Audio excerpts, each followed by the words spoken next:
كنت عند مرات اخويا فشميت ريحة محشي فسحبت كده بالراحة ودخلت المطبخ لقيت حلة محشي معزوقة على الاخر. الله اكبر! طلعت بقى وقعدت اكل. فشافتني مرات اخويا، قلت لها من اين لك هذا؟ قالت لي من سوق المرج ب50 جنيه بس. قلت ما بدهاش وجريت على سوق المرج. السلام عليكم ورحمة الله وبركاته. ازيكم يا اغلى اخواتي؟ ان شاء الله تكونوا بخير وباحسن حال. بحبكم في الله، ربنا يسعد قلوبكم وما تحرمش منكم ابدا. حابة ارحب بكل المتابعين واشكر كل متابعيني على دعمهم ليا على التعليقات الحلوة. انا عارفة ان انا بتأخر عليكم بس والله غصب عني. بصوا بقى احنا رايحين فين دلوقتي؟ رايحين سوق المرج، والسوق ده يا جماعة كل يوم. قبل ما نبدأ كده نصلي على رسول الله عليه افضل الصلاة والسلام. السوق فيه جميع انواع الخضار بس يوم التلات بيكون فيه طيور فقط. بصوا بقى في كل حاجة والاسعار روعة. كل اللي عايز يعرف اسعار السوق المرج هيدخل على اللينك هسيبهوله في اول تعليق مثبت. بصوا بقى السوق المرج كبير وهتلاقوا فيه كل حاجة من الإبرة للصاروخ، يعني أدوات المطبخ والملابس وتجهيز العرايس والستاير والمفارش والبطاطين ولبس الأطفال ولبس المدارس. كل حاجة هتلاقوها في السوق والناس كلها بتجيله من كل حتة. السوق ده بيكون يوم التلات فقط. بصوا بقى تعالوا ما نشوف انا اشتريت ايه من سوق المرج. بصوا بقى المشتريات وجبتها بكام والاسعار، وزي ما انا قلت لكم كل اللي عايز يعرف الاسعار هسيب له اللينك في اول تعليق مثبت. تعالوا بقى اما نشوف الحاجات اللي انا جبتها. جبت كوسة، هعمل محشي كوسة بقى زي مرات اخويا، وجبت بتنجان وجبت فلفل وجبت الله اكبر طماطم، والاسعار بقى روعة. بصوا كيلو ونص بتنجان ب10 جنيه وكان فيه ب5 بس الدبلان شوية. وجبت الخضرة دي كلها ب5 جنيه. تصدقوا من عند عبده بيقعد جنب نادي المرج وبيبقى عليه موت زحمة موت كده. ربنا ييسر له حاله ويرزقه، لان دايما البياع اللي ربنا بيرزقه بيهون على الناس كده واسعاره بتبقى حلوة، ربنا يرزقه من وسع. وجبت خيار وجبت ليمون. الله اكبر على الحاجة اللي جبتها. بكام يا ماما تطبخي كل الحاجات دي؟ بصوا انا حسبتها كده 57 جنيه ونص، غير المواصلات بقى، يعني المواصلات 10 جنيه كمان. جبت الطماطم دي هناك كانت ب10 جنيه المستوية والحلوة ب15 جنيه. اللهم صل على النبي. عملت بقى ايه؟ كان عندي كده نص فرخة من الفراخ الكبيرة الأمهات جايباها برضو من سوق المرج، هناك الكيلو ب70 وب75. حطيت الفرخة بقى في قلب الحلة بقى علشان ايه؟ نطبخ معاكم الفرخة. فرخة إلا نطبخها، قصدي نعمل معاكم المحشي، نسيتوني. جبت بقى، بص المحشي بيحب البصل الكتير، يعني تكتري 4 بصلات 5 بصلات. يعني هيبقى معاكي جميل جدا. كل ما تكتري في البصل هيبقى المحشي معاكي ايه 10/10. جبت بقى وقطعت زي ما انتوا شايفين كده وحطيت الزيت. لازم أن يكون زيت تومين علشان يدي طعم كده. مش هقولك عليه بس انا بضحك، لا اي زيت يعني. رحت بقى حاطه الزيت على البصله كده وسبتها تتبل. وبعد ما اتبلت كان عندي بقى قرن فلفل كده، قلت اما احطه ايه عشان يبقى سبايسي كده وحلو، واللي مش عايز المحشي حراق قصدي حامي يعني ما يحطش الفلفل اللي انا حطيته ده.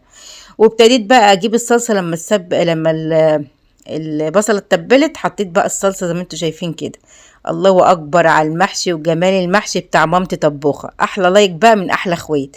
بعد ما البصله اتبلت والحاجه اتبلت وكله اتبل زي ما انتوا شايفين كده، حطيت الرز المصري الجميل بتاعنا.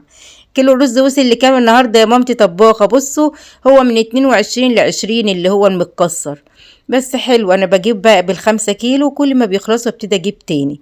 قلبت بقى الرز كده وحطيت الملح والبهارات بقى ال7 بهارات وبهارات المحشي والفلفل ورشة القرفة دي مش هقولك عليها، اوعي تقولي لعدوك عليها، بتخلي المحشي في حتة تانية خالص. هجيب بقى الخضرة. بص الخضرة اليومين دول حلوة وجميلة ورخيصة، يعني جبت ال4 ربط من عند عبده ب5 جنيه وكبيرة ما شاء الله. بصوا كم يعني مليانة كده، تحس ان المحشي مليان خضرة كده عن الأول.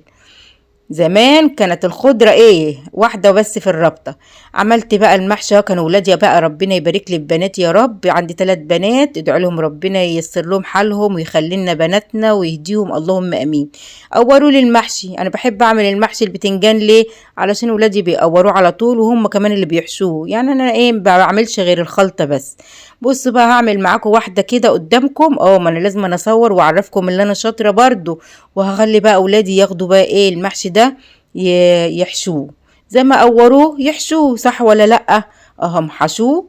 وانا بقى هحط قدامكم بقى ايه معلقة زبدة كده على الوش عشان يدي للمحشي لمعة. واروح بقى حاطه الشوربه اللي هي ايه من الفرخه، اللي نص الفرخه اللي انا ايه سويتها. الفرخه كانت 4 كيلو يا جماعه، حلوه يعني. لما اقسم نصها نص اعمله ونص اعمله مره تانية، حلو ورضا. حطيت بقى معلقه صلصه كده على وش المحشي، هيخليه في حته تانية خالص. احط لكم بقى الشوربه، بصوا الله اكبر على المحشي وجماله الا وريحته عسل. احط بقى وهيستوي بقى، مش هياخد غلوتين 3 كده. بص هو المحشي البتنجان او عامه يعني ما بياخدش شوربه كتير، يعني ما تغطسهوش، مش هتعوميه انتي، لا حاجه كده بسيطه. وسبته بقى لما استوى. هروح بقى ايه اتدور الناحيه التانية كده، هلاقي كوم مواعين كوم مواعين. قلت يا لهلي، ولادي قالوا لي احنا اولنا البتنجان وحشناه، قلت لهم خلاص وانا عليا المواعين زي بعضه. والله كتر خيرهم، هم شايليني شيل، وانا مش لاقيه روتينات اعملها لكم بسببهم، لانهم هم كل حاجه بيعملوها، ربنا يخليهم لي يا رب ويبارك لي فيهم. اخدت بقى المواعين. بصوا هم المواعين اصلا انا متعوده على غسيل المواعين، بتاخدش في ايدي حاجه. غسلتها زي ما انتم شايفين كده. الكوبايات اهم حاجه في الاول كده، والسلكه نظيفه تغسلي الكوبايات. تعالوا بقى احكي لكم على اللي بيحصل لي في الاسواق. والله يا جماعه لو تشوفوا اللي بيحصل لي هتقولي ايه يا مامتي انت مستحمله ده كله ازاي. بجد انا بتعرض لهجوم من البياعين ومن الناس، وكل شويه يجي حد يقول لي ايه الاسعار غاليه والناس مش لاقيه تجيب تاكل، قولي للحكومه، اكن انا شغاله مع الحكومه.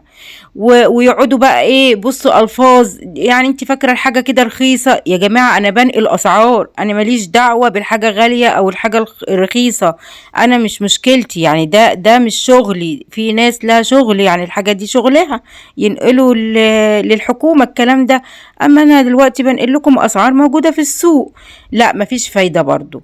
يعني انا جبت اخري والله من موضوع الاسواق ده وتعبت، نفسيتي بجد تعبت، لان انا بيقابلني برضو ناس مش لاقيه تشتري الاكل. يعني في ناس مش لاقيه تشتري الخضار، مش لاقيه تجيب اكل لاولادها، وبيقعدوا يشتكولي من هموم الدنيا ومن اللي هم معهمش يجيبوا اكل لعيالهم.